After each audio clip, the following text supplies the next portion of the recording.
All right, so now we're going to go into the decision guide.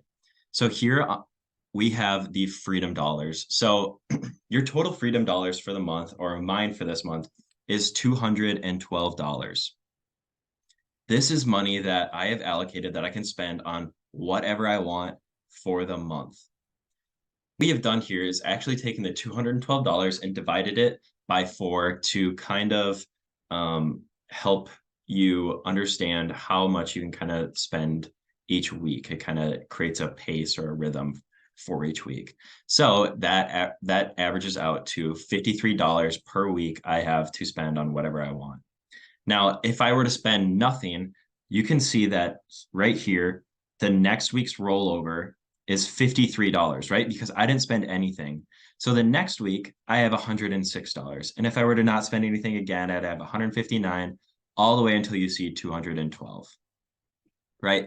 But I did spend money. So we're going to look at what I spent. So I went out and got some food, got some drinks, and that was $21 in week 1. And then I also have a Canva subscription for school.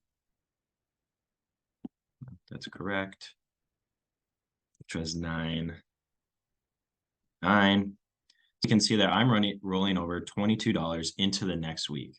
So the next week I have about $75 to use on whatever I want. So restaurants and all caps.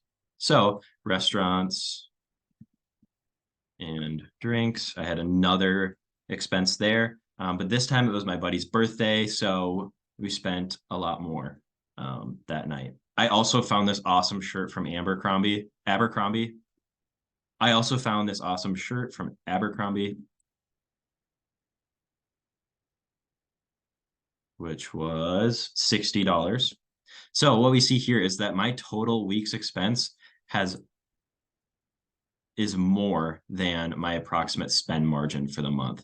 So I'm actually rolling over negative $24 into the next week. So we can see that my approximate spend margin for this week is $28.55. So again, so this week I actually made a gas purchase. I need gas for my car, and we can already see that I'm over for the week, but that's okay. I still have room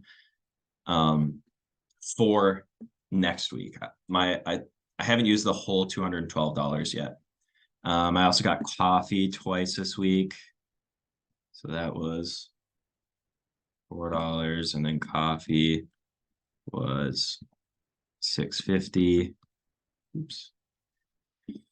And then in the last week, I saw that I had $16.23, and I did not want to go over. So all I got this week was Chipotle.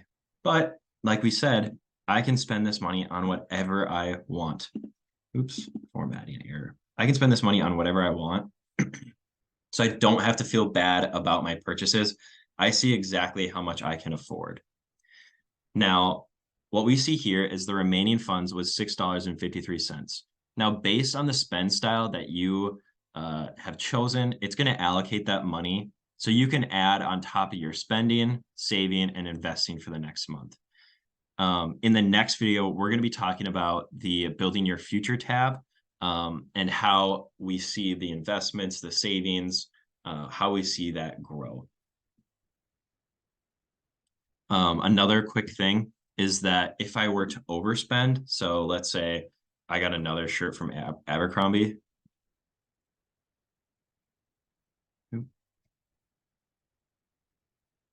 And this time it was $35.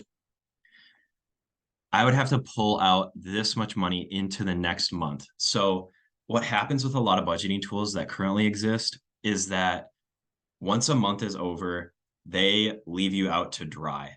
But if I was putting this on a credit card and I could not make these payments, I would be going into debt, and then I'd have to pay interest on that debt. And that is how you end up with a paycheck to paycheck lifestyle. It's not the big expenses. It's the little expenses that are just over what you can afford. And that's how you can find yourself in debt. So what you need to do this week or this month is take the saving and investing amount that you had planned to spend, and you actually have to take $8.54 and then $5.69 out of those accounts and $14 out of your spending for the next month. That money doesn't come out of thin air. It comes from somewhere, but this is to increase the freedom and the growth that you experience and to build a bright future. So, and that's exactly what we're going to talk about in our next video, and that is on building your future. You can see that I'm rolling over $22 into the next week. So the next week I have about $75 to use on